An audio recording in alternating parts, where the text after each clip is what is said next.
5 or 7 minutes to discuss this among the group. So then you can make comments and so on what you believe about that. So we have Mrs. Göthberg. She will give you the microphone in the same procedure as we've done before. So please, Associate Professor Andersson, you're welcome to start. Assistant at least. Okay, sorry, assist. All right, let's see if this works. Sounds like. Okay, so one thing that I didn't really get to, I think, this morning, but that's sort of the next step, and I feel quite important, is the question of how to govern and make policy for a system that behaves in such a way. And I think that is obviously, I mean, important, because we hear a lot about different testimonies about friction between policy on different levels and the local knowledge and all of these things. We often talk about the problem in terms of something called ontological uncertainty when it comes to what I introduced as wicked systems. You introduce something into the system, and you have often no idea about how it will be used, who will be using it, who it will be distributed to, what it will be used in conjunction with. And if it has been used for 10 years, maybe it will come into contact with something different that didn't exist to begin with.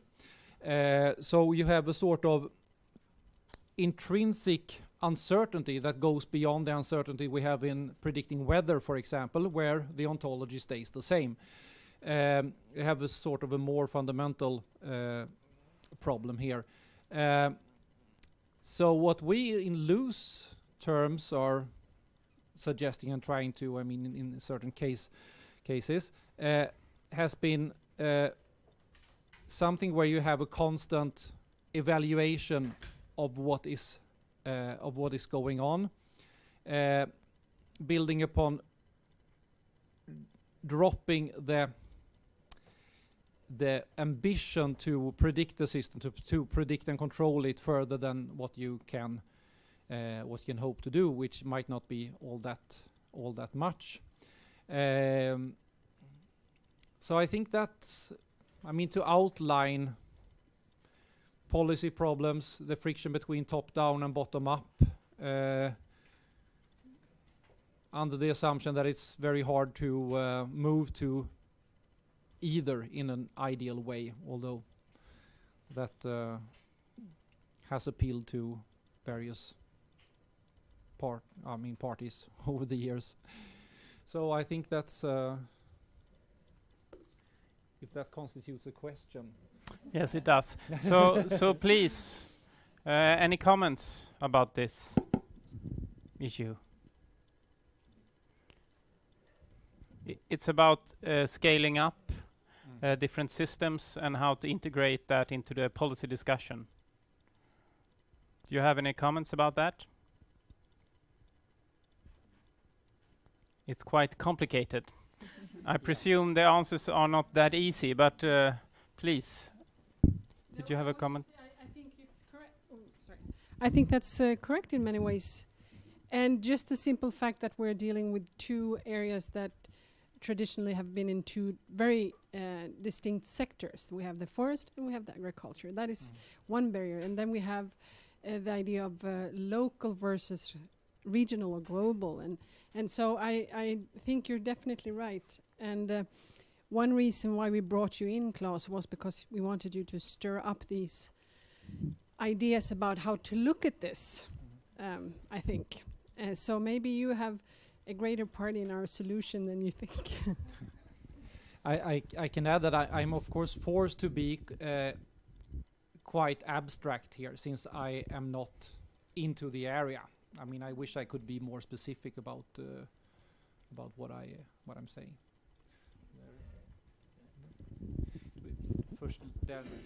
Ja, nu har vi... Okay, somebody else is Who was managing first? this. It's better than that. Oh. Jag såg 2 stycken. Yeah, let's help each other. That's the I best. guess just I wanted to pick up on this idea of being unable to predict or understand and certainly not control the way that, you know, entities or components or dynamics in a system like this will interact.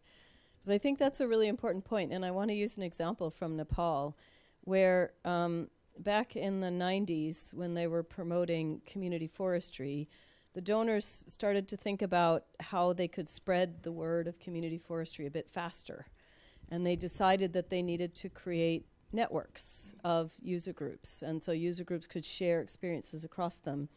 And they provided funding for this to happen.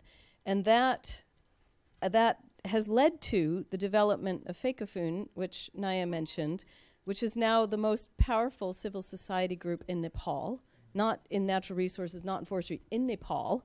It lobbies for a whole variety of kind of, you know, citizen rights, etc., and then critiques the donors back, you know. And I don't think that the donors could, or the government could possibly have understood what they were unleashing when they thought it would be a good idea to have user groups share their knowledge of forestry management with each other.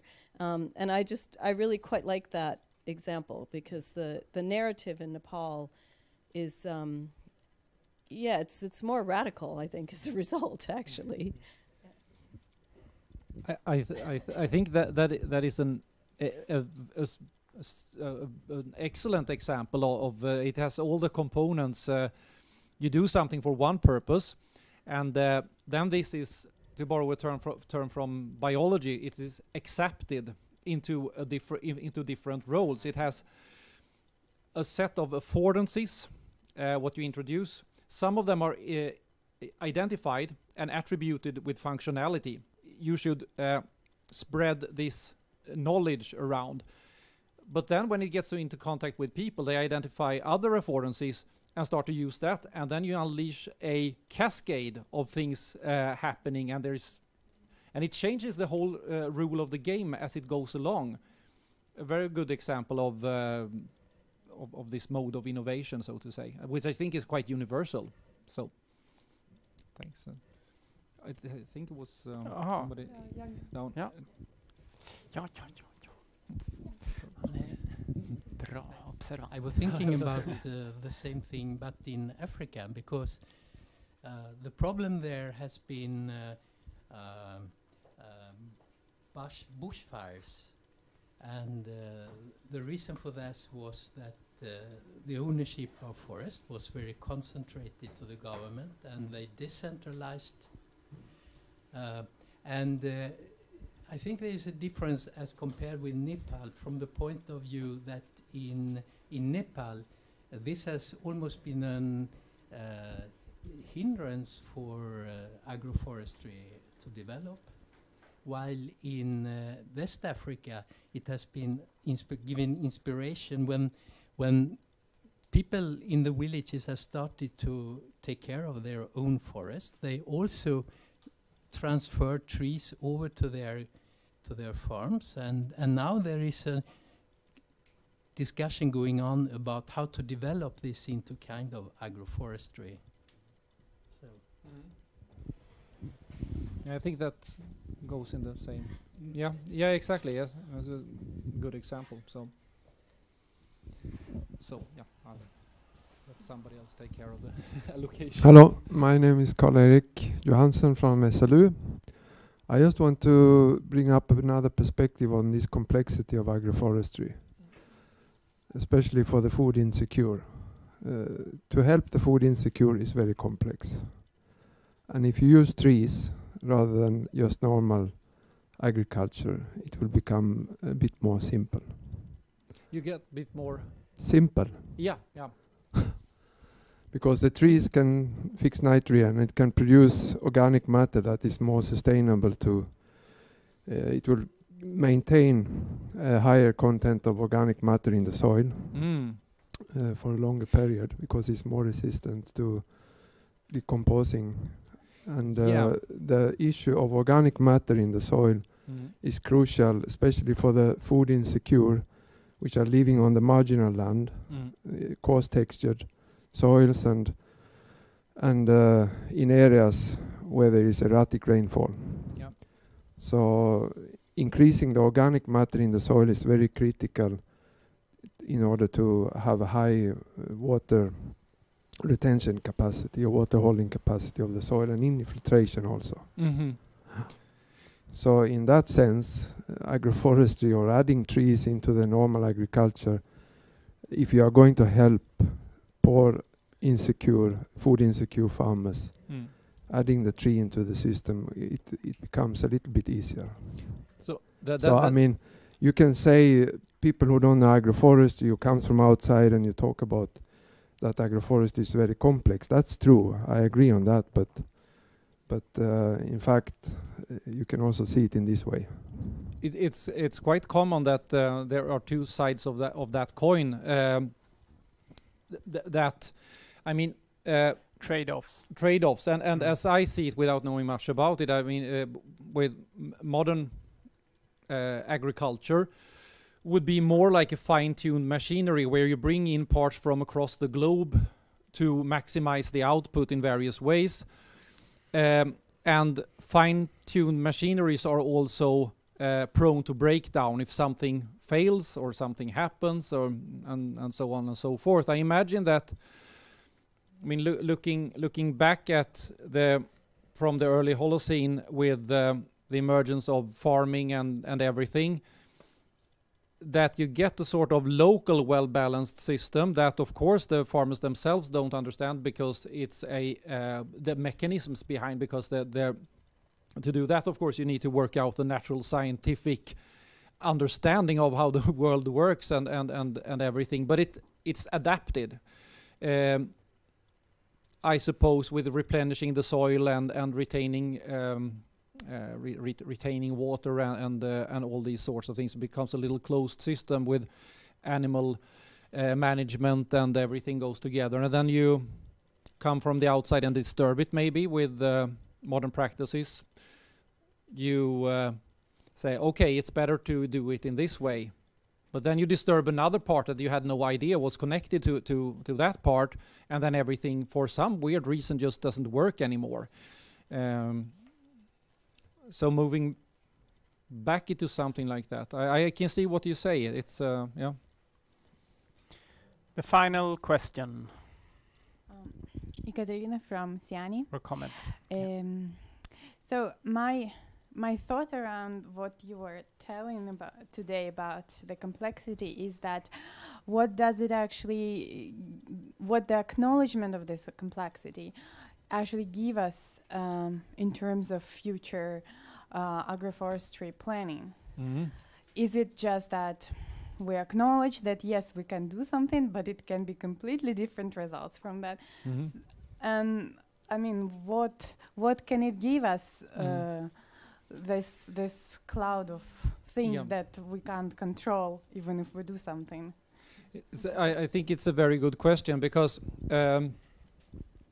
complexity easily becomes a little bit nihilistic, or it promises too much. You say that, okay, everything is complex and everything hangs together, so we can't really do anything. Personally, I don't like that. I'm trying to move away from it. I mean, to be constructive. What can you still do? I think one thing is that if you acknowledge the complexity, or in this case even the wickedness of the system, that it's not just a matter of simple dynamics. It's a matter of getting qualitative novelty, turning up the whole time and upsetting the whole system. You might be able to identify certain policy tools as futile, so that certain directions that might seem to make sense to go in there might be good reasons for why they wouldn't work. Sort of as I have heard example of, if you come in and try to tell people, okay, you should do this and do that, or impose various things like increasing biodiversity. And as you say, if the farmers starve, I mean, if they don't get what they want out of it, you'll be in trouble. Okay, then we know that we need to mind. But apart from that, I think it needs to be worked out. I mean, I don't I don't have the full answer to it. I mean, at the time. I think that will sum up the first part of this panel discussion. So, because we have given you more time today, because you will not be joining us during the morning session tomorrow, Yes. but you will come for the afternoon discussions. Yes. So that's good. So that's why you had some more time, because the rest of you will have in total 10 minutes per person. So, yeah. So Director Kami Melvani, you're welcome to put forward your question of certain importance for tomorrow. Yeah, you know, looking as a third party, listening to all of the presentations, which are really well put together, and I commend the organizers for having thought through this really cleverly.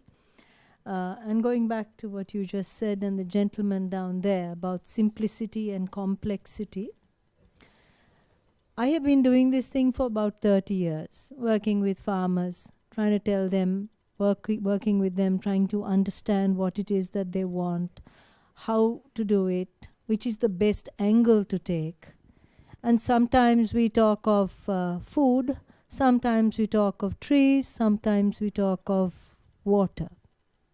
In the last few years, with increasing rainfall variability and drought situation, drought events consecutively happening year after year, when we go and meet farmers, we know that what will warm the cockles of their heart is how they can grow food with little water.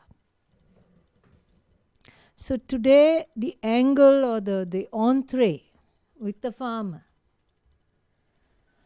has to suit the situation, has to be site-specific, context-specific.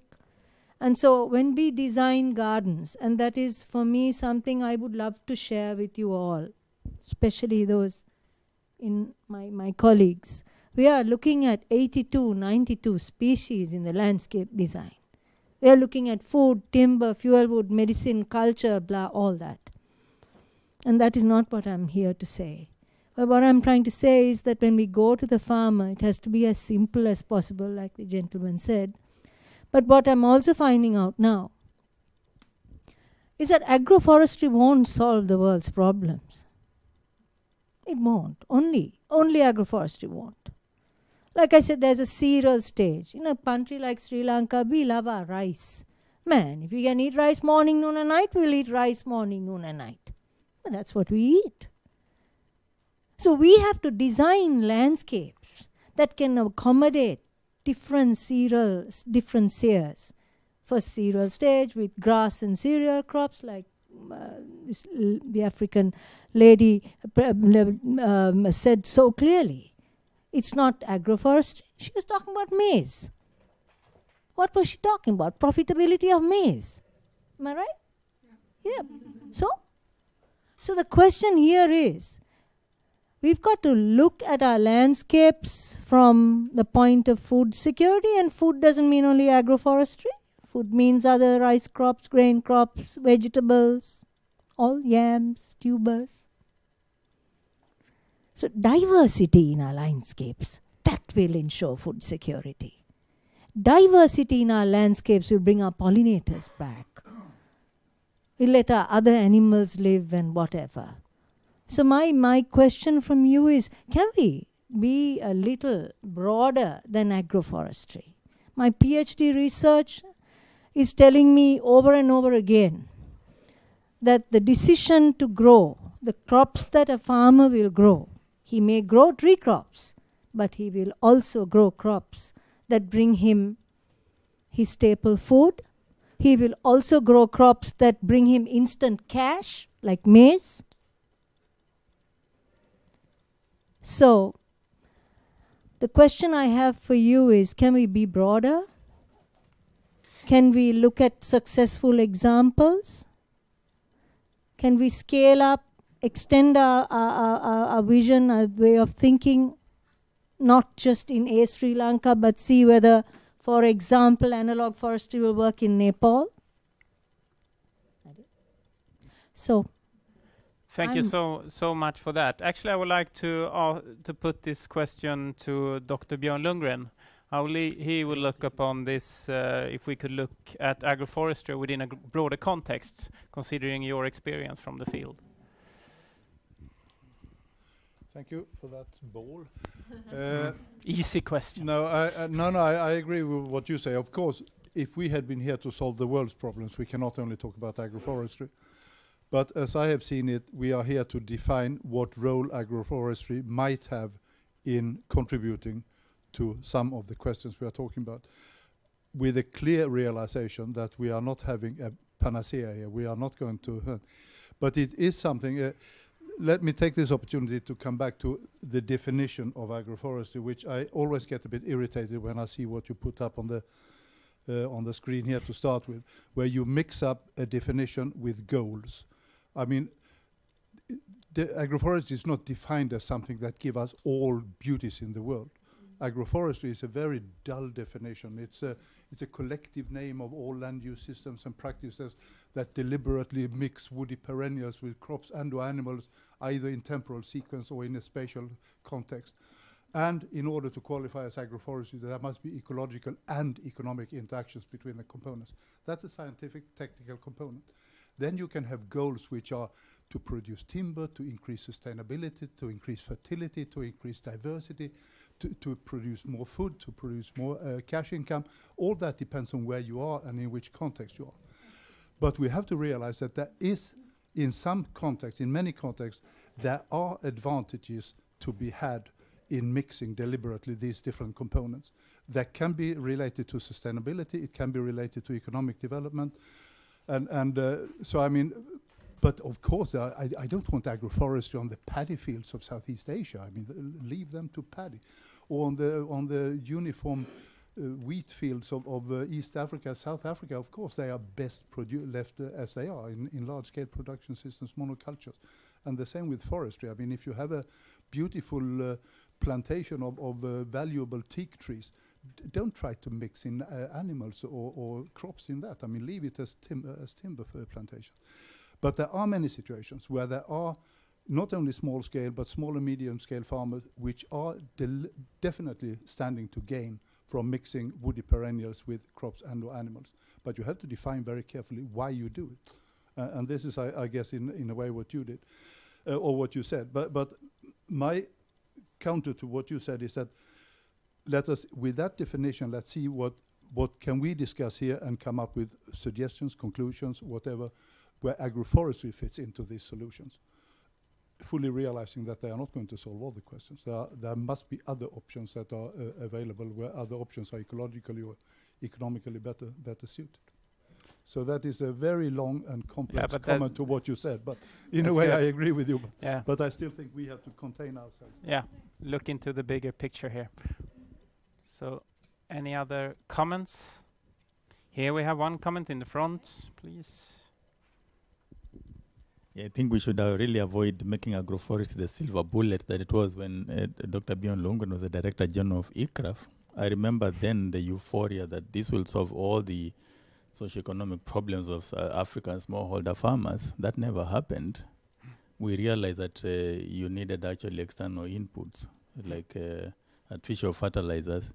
And I think a lot of agroforestry extension programs were really based on that ideology that you didn't need these external input.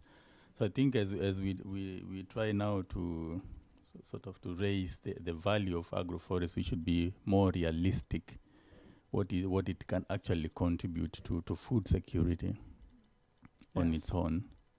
And even not be shy to say that we need external inputs. It's not just the tree component alone.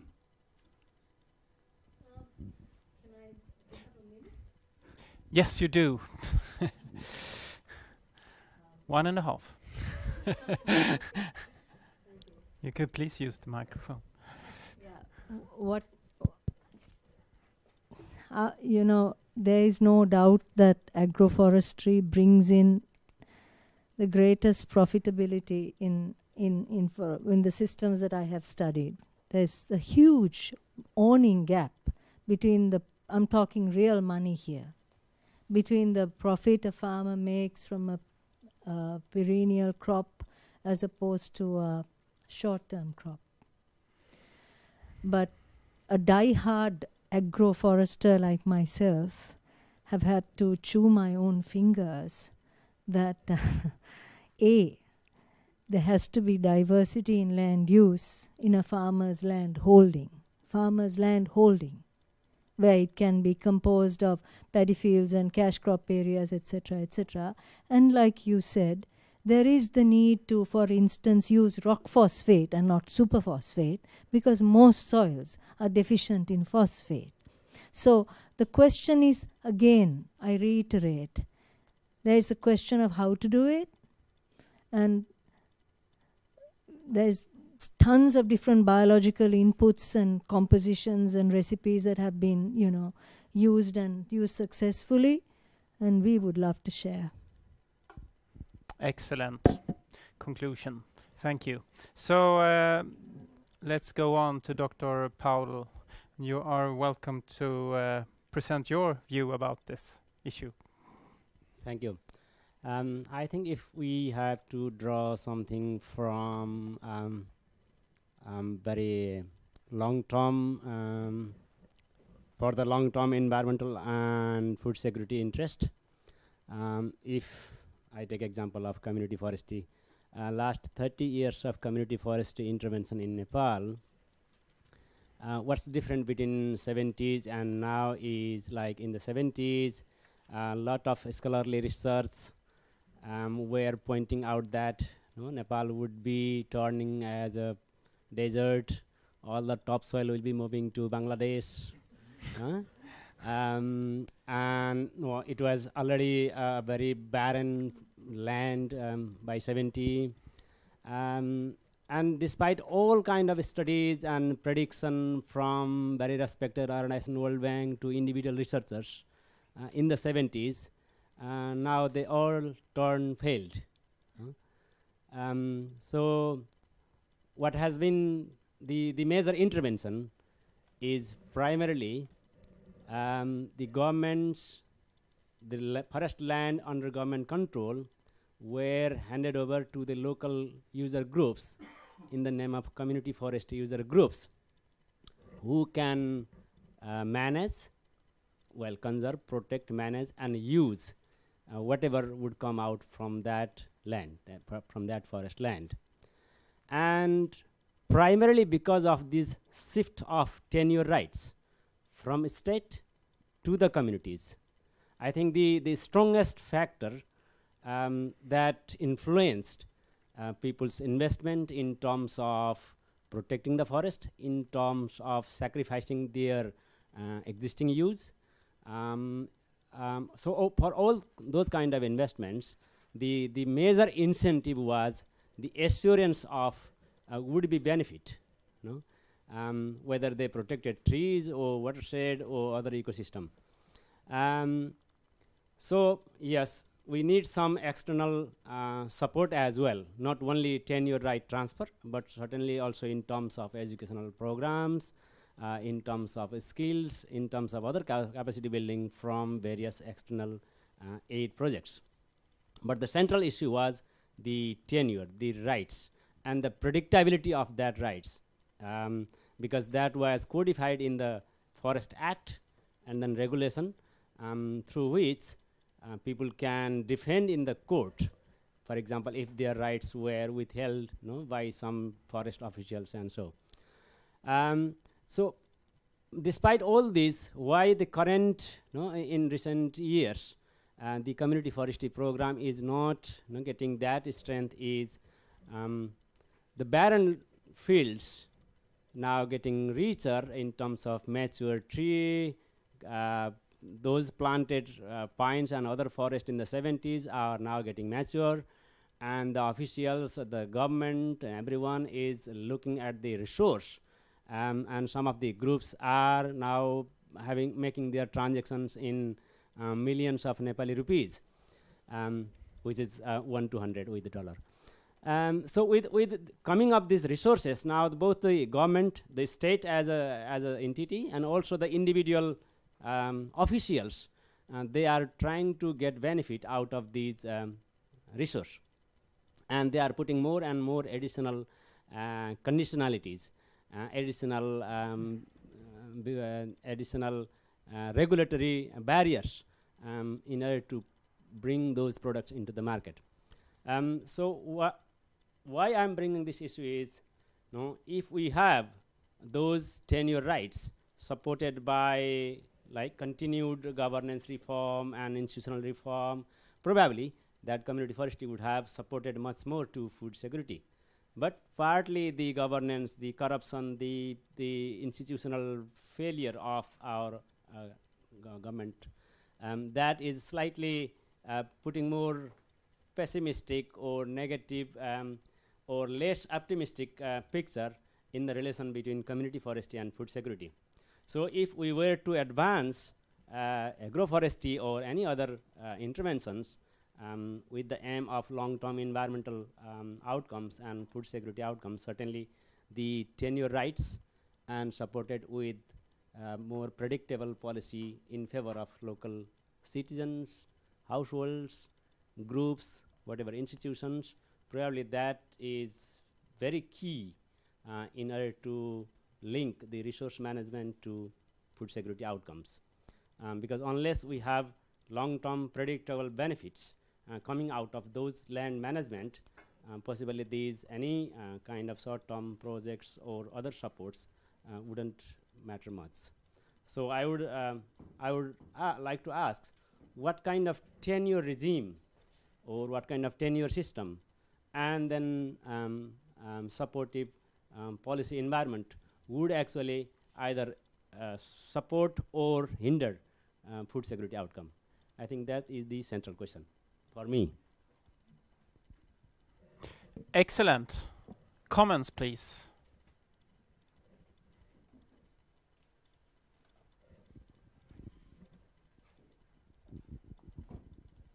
Yeah, thank you. I guess my question or comment would be, we can talk about this kind of tenure questions in the Nepal context, and Naya and I both know that well, so it's easy for us to do. But my guess is that similar tenure questions exist in these other places as well, and I'd like to hear more about that.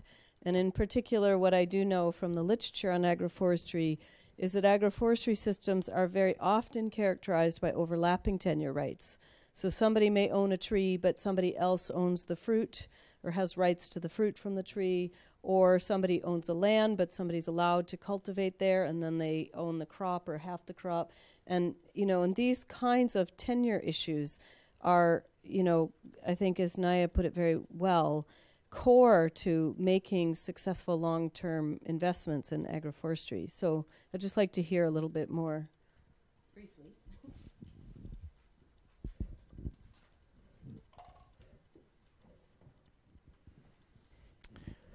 Similarities in tenure systems, lesson learned, something to bring forward for tomorrow then. Yes, okay. So are we ready to go into the next question? So Director Painero, yes. Please. And so I think, as you might have seen from my presentation, Runa kind of came at agroforestry, a specific agroforestry system that already existed, and looked at, okay, how can we make this more commercially viable?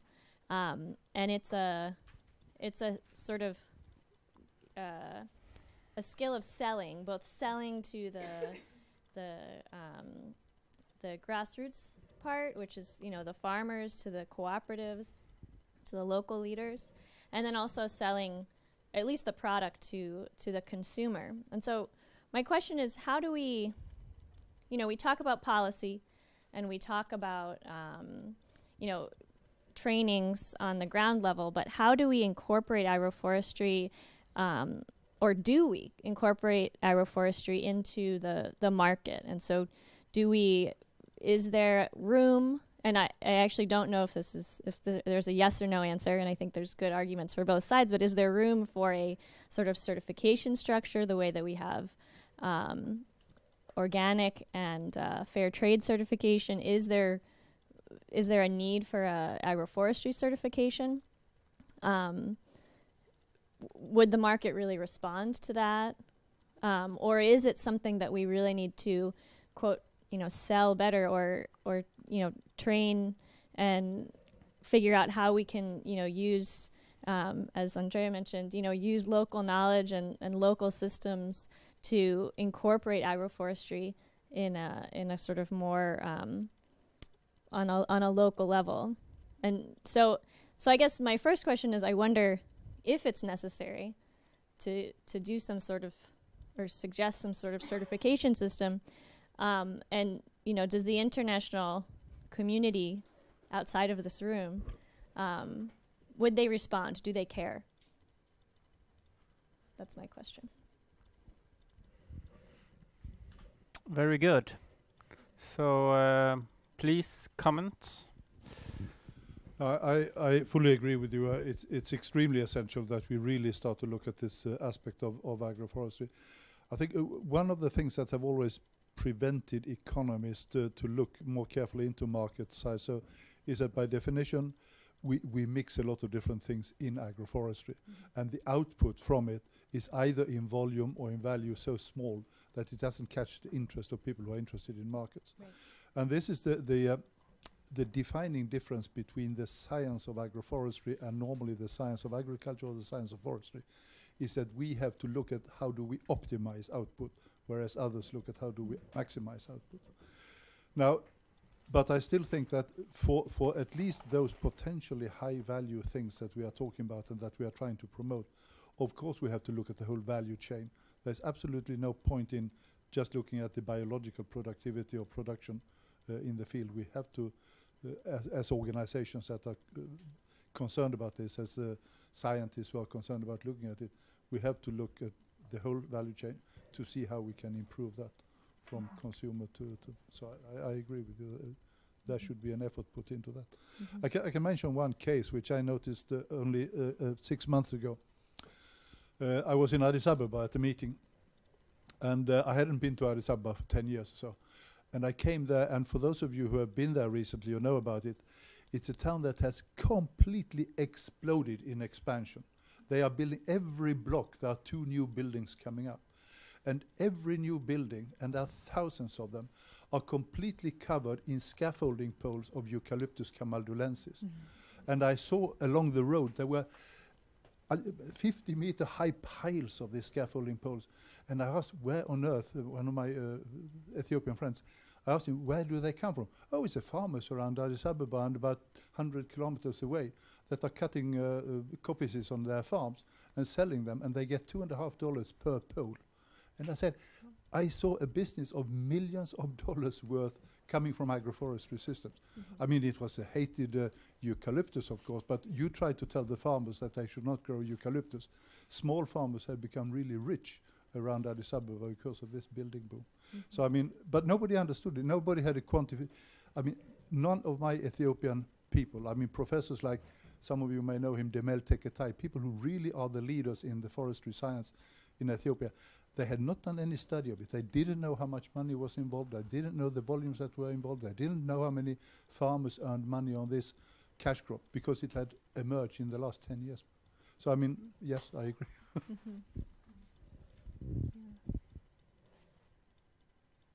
This was very clear for you. So you're ready to go on to the next one? Please. Oh yeah, now, sorry, you're behind the technicians here. And the camera. I think I just like to. I think those evidence that Björn just mentioned, that these things happens. Most of us can probably find several of those examples where there have been success.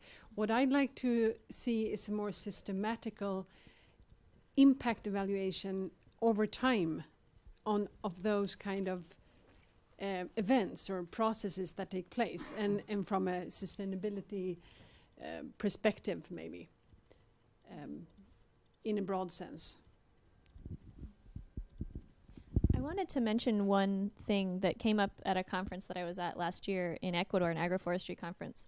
And someone from the Ministry of Agriculture said, oh, by the way, we're working on a agroforestry certification or an incentives program where like we'll come in and certify and then pay a farmer. I mean, it's not a livable wage, but it's a small addition for certified agroforestry plots. Now, I think issues with land tenure, I mean, you have to have the rights to that land, and, you know, it would be complicated with the community, like global tenure systems that they have, or community-based tenure systems that they have in Ecuador. But I wonder, yeah, is it like an independent body, the way that organic or fair trade gets certified, or is it a governmental body? And then, yeah, how would that influence impact evaluation as well, because often that can sort of spur impact evaluation. So, can I ask? Of course, you're very welcome. Please, please, feel free. IFOAM is pushing this participatory guarantee certification system, which is very interesting because it lowers the cost. I mean, certification is an expensive issue. Yeah. The good thing about PGS is if there are 20 farmers in that collective, and the farmers themselves act to police the addition to rules and all those stuff. And so when the inspector comes, you pay for one certification, one inspection cost only, and the inspector will look at, randomly select 2 or 3 or 4, however many sample gardens, and if those are okay, the entire group gets certified. Mm-hmm. And PGS is working brilliantly in Brazil and in India. There is no reason why it won't work there. Mm-hmm. We also have forest garden certification, which is for agroforestry. Mm-hmm. There are lots of certification organizations around. Mm-hmm. If you're interested, you have a chat. That's interesting. Yeah, thank you. Yeah, mine is a question to the group. From what we do and what I presented, it's very obvious the benefits of adopting good practices in terms of the response to the yield from in the farms. However, it's for us, we have been working more with small-scale farmers, and I mentioned that during the presentation. But the picture becomes a bit blurred the bigger the farms become.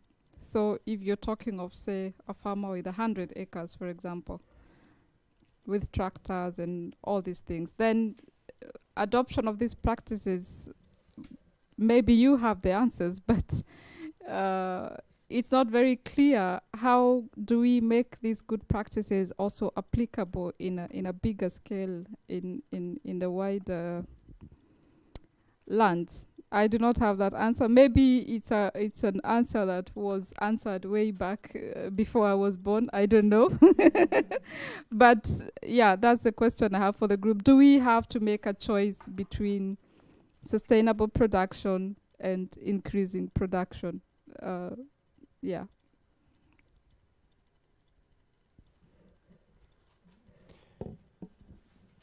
Interesting. Let's open the floor for comments. Hello. That's an interesting question if you have large farms, but I want to bring it up to the landscape perspective. When you look at the landscape, you know that there are some areas where you need water to infiltrate in order to not increase overland flow. So you have to plant trees and perennial vegetation in general on those areas. It has to be prioritized, so upland areas.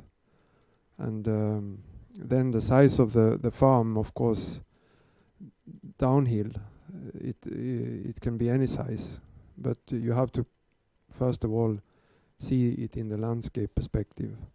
And also when you talk about if trees are consuming water and decreasing or lowering the water table, it's also a matter of where you plant those trees in the landscape. So there are some research going on that saying that trees are consuming too much water, so agroforestry is not good, maybe because of that issue.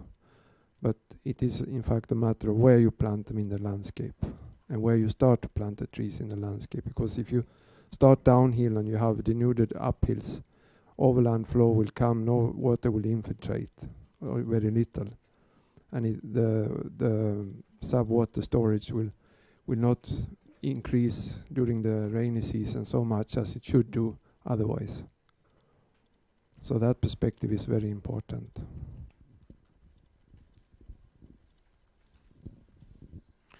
Important to put that forward, of course.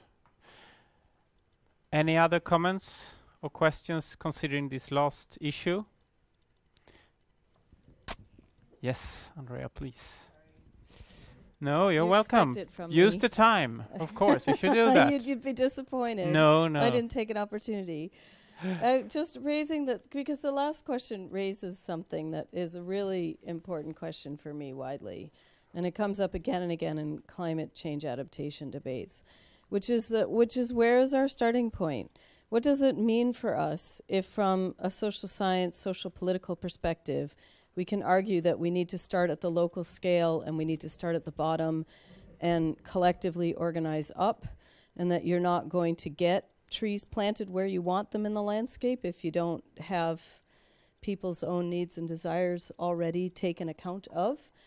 And on the other hand, having a lot of the biophysical sciences arguing that we have to start at the macro scale, and we have to understand the whole ecosystem, and we have to understand the landscape, and we have to understand global climate change. And if we don't understand that, we won't know what we're supposed to do on the ground. And I see these two kind of things as sitting in not only kind of a pragmatic tension, but they also sit in a kind of ontological and epistemological tension. What does it mean for research? What does it mean for us tackling these questions? And and how do we kind of bring those two things together in political systems such that we can take account of both those perspectives? So, did I let you down? I think it was very good. That sounded like a policy brief, actually. Could I make a quick comment? Yes, you're welcome. Thank you. I wanted to mention actually in Colombia there's coffee, and actually I guess in Costa Rica and in Guatemala too, but shade-grown coffee is a kind of big, important coffee, and it's sort of specialized. The market, I mean, this is a point kind of going to my question. This is a place where the market actually recognizes the value of having coffee grown in an agroforestry system. And I mean, I don't know a ton about these types of systems, but I think that, if you can, if there can be a recognition of the value, as you were mentioning earlier, Björn, that, that there's going to be a valuation of that practice, and that it's going to, benefit the farmer, both in their pocket and also in the landscape, that it can also be, that's a powerful point for them as well. And so I think that often is the place where you're going to find that people are really incentivized, and that larger farms are incentivized. But I think, again, it would take knowing how to incentivize them to start start with research, etc. Yes, of course. Traditionally, the farmers were practicing most of these agroforestry practices that we want to bring them back. So we as a development agency, we as a government agency, we as external researchers went and told them that their practices were not adequately productive. So we separated them, for pine plantation or for very intensive agriculture farming. Now we are again coming that your system it doesn't work. now mix up, rice with the pine with whatever. The question they would ask to us is, why is it that always our knowledge matters, not theirs? Despite we know that we have to mix them, but we still don't recognize that they were the first to practice that, and we learned from them. But now we as a scientist, we as a professional, we as an expert, we are trying to tell them which they will think twice, whether they will trust us or not. So there is a problem of a kind of trust between the farmers and whoever comes to tell them, government agency or outside agency, whoever. So how to address this? The question of knowledge, who actually develops, who synthesizes, who stores, who distribute the knowledge. I think this is also an important question when we are trying to promote agroforestry. Very good. That was very good conclusions, actually. That is something we could really bring forward for the discussion tomorrow. It was very interesting. We are more and more coming into trade-offs here, and I think that's good. Do we have time for more comments? Yes, we do have. Yeah. No, I think you are very correct in what you said, Diana. One thing that I think is important to realize is that we have not yet really zoomed in on what the alleged purpose of this conference is. Increased food security in relation to climate change and what agroforestry's role and so can be there. We have talked about agroforestry's role in generating incomes and increasing sustainability and so on. Now, of course, all these roles are also addressing indirectly or directly climate adaptation and or mitigation effects.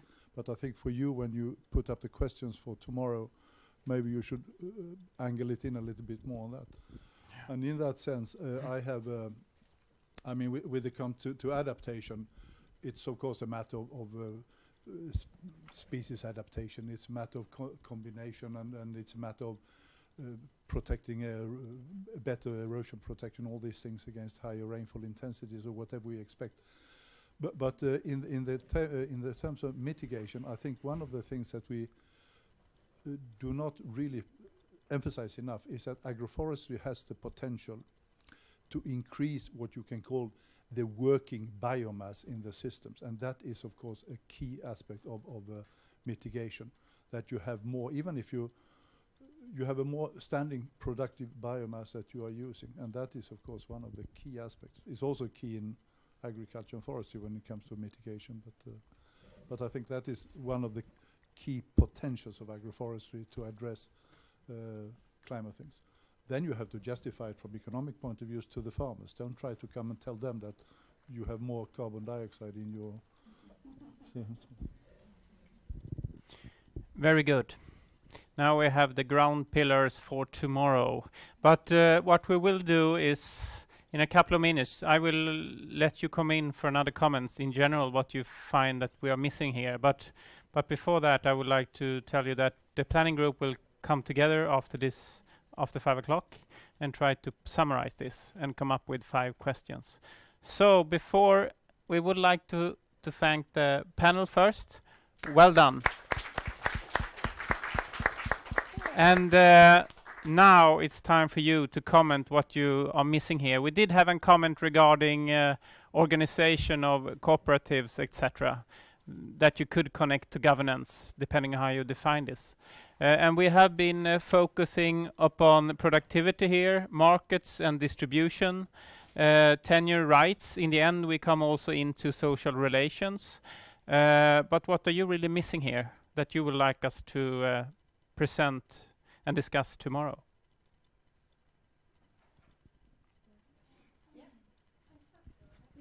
I have a sort of question. I don't know how to put it, but I think you are coming into it when you say, how could we look upon agroforestry for the medium and large scale producers or farmers?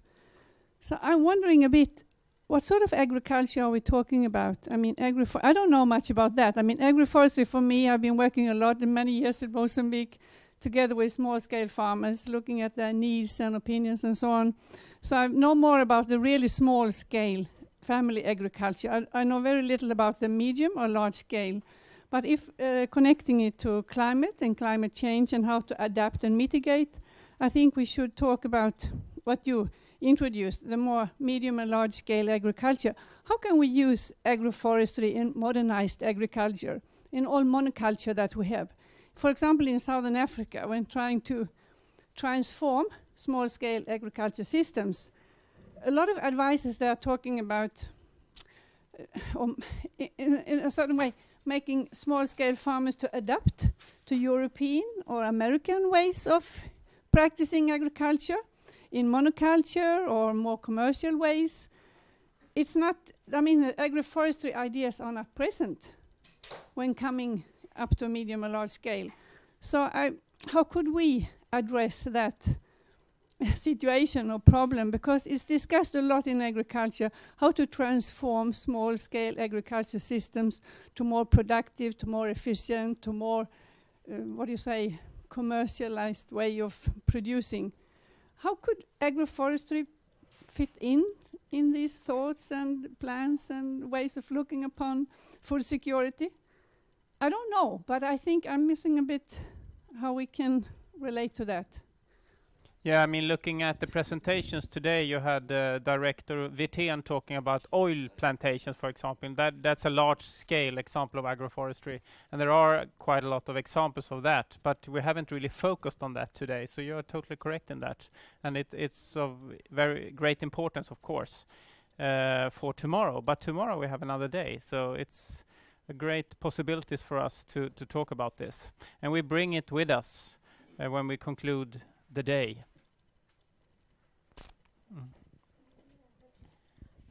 I think what is missing, what I haven't heard today, and what is part of the agroforestry and climate discourse is the carbon offsetting schemes and the RED initiative, which links to climate and which adds up to the complexity of the agroforestry issue. So I think that it has to be somehow addressed or mentioned during the future discussions. Very good. Can I just add to that question? Especially, I mean, can RED and carbon markets be a primary objective for agroforestry and for farmers, or is it only a co-benefit, secondary objective? I think we can discuss around that tomorrow. Good. That's good. Trade-offs will be very much in the focus of tomorrow. So, a final comment, please. The municipality of Gothenburg in the back. Oh, okay. Or is it? Yes, one question that we are working with in Gothenburg, because Gothenburg is a very segregated city, and rural areas and urban areas are very segregated.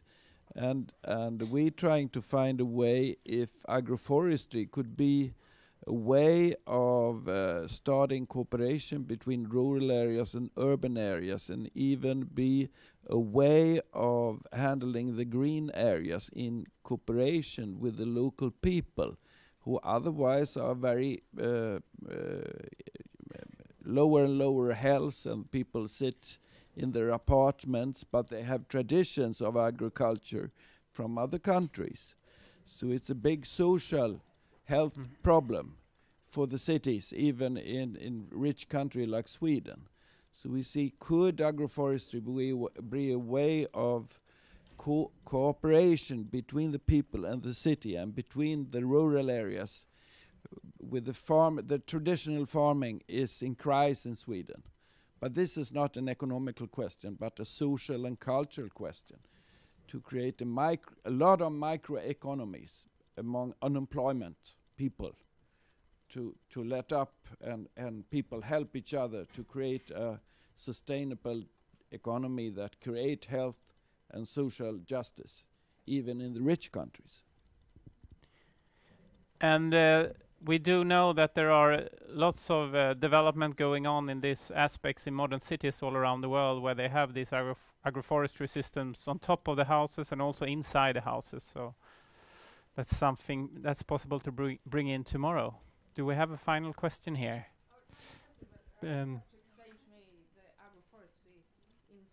The houses. I didn't get that one. With a tree inside the house.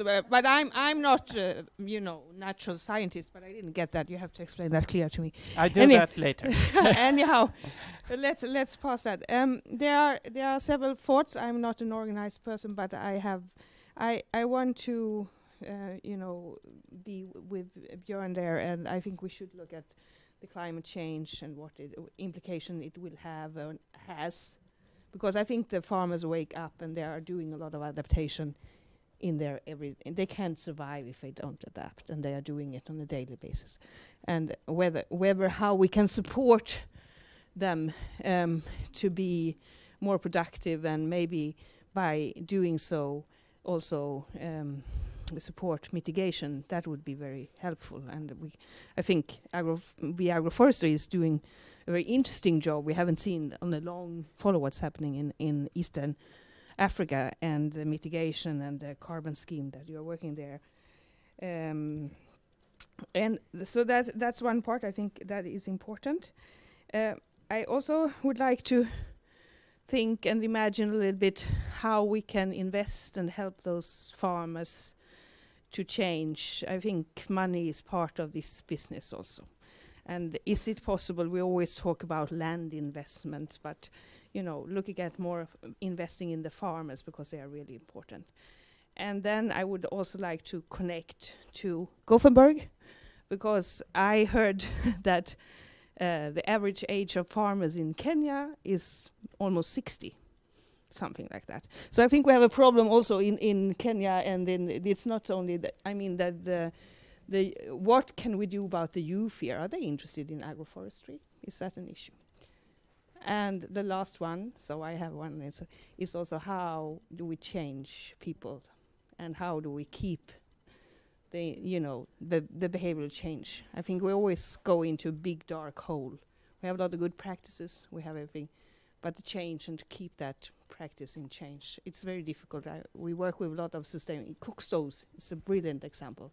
Use it for 1 or 2 years, and then they go back to the other ones. Anyhow, that's another issue. That's my. Thank you, Mrs. Madeleine Fogde. She's the senior project manager at Siani, financing this day we have here today.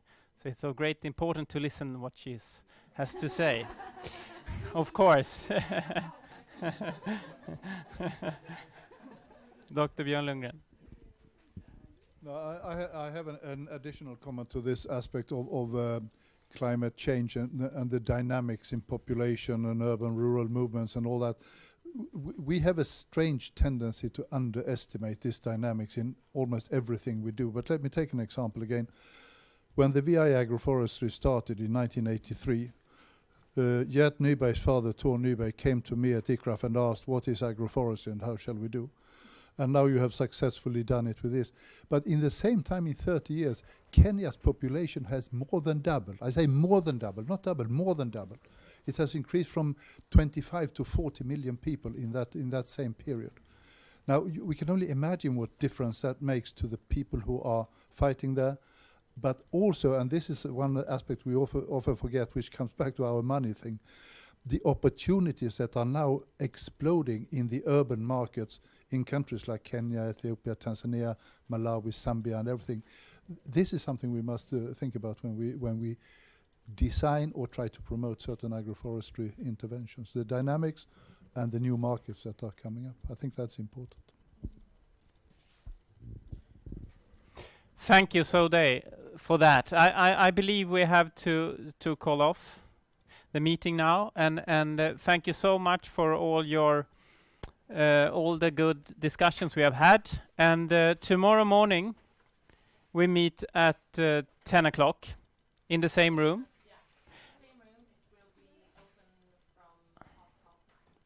Very good. And looking into the evening, we do have a dinner at 1900. And could you please explain